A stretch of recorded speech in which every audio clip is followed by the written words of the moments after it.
Wireless charging is a cool way to power up your phone without any cords. It uses a special pad that sends energy through the air to your phone.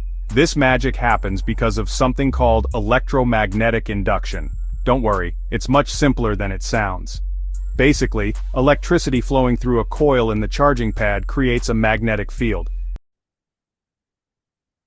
When your phone, which also has a coil, gets close enough, it picks up this energy and converts it back into electricity to charge your battery. This technology isn't just convenient, it's also becoming increasingly common. Many new smartphones and devices are compatible with wireless charging. In this article, we'll guide you through creating your very own DIY wireless charger. Before we begin, remember safety is paramount when working with electricity. Always double-check your connections, wear safety goggles, and never work on a wet surface. Now let's gather our materials and embark on this exciting project. Creating your own wireless charger at home doesn't require a lot of expensive or hard-to-find components. In fact, you can find most of what you need at your local electronics store or even online. Here is a list of the things you'll need. Copper wire, enameled about 22 gauge, a small plastic container like an empty mint tin, a USB power adapter from an old phone charger, a transistor, 2N2222 or similar, a resistor, 22 ohms, a diode, 1N4007, some electrical tape and heat shrink tubing, and basic tools like wire strippers, a soldering iron and solder. Once you've gathered your materials, you're ready to start building. But first, let's prepare our workspace. Find a clean, well-lit area where you can spread out your tools and components. A clear work surface will help you stay organized and prevent any accidental shorts. Now, let's move on to the exciting part, assembling our charger.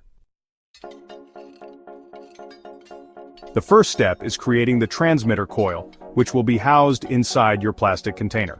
Wrap the copper wire around the container at least 40 times, leaving about 6 inches of wire free on each end.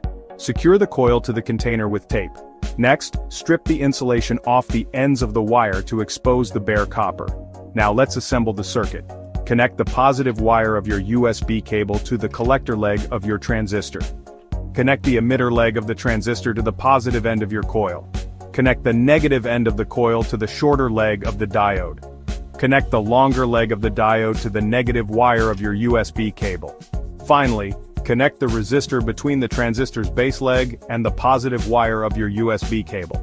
Secure all connections with solder and cover them with heat shrink tubing. For the receiver coil, simply wind the copper wire around something like a small cardboard tube about 20 times.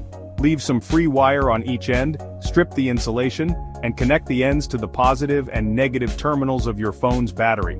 Now, plug the USB cable into a power source, place your phone with the receiver coil on top of the transmitter coil, and watch as your phone begins to charge wirelessly.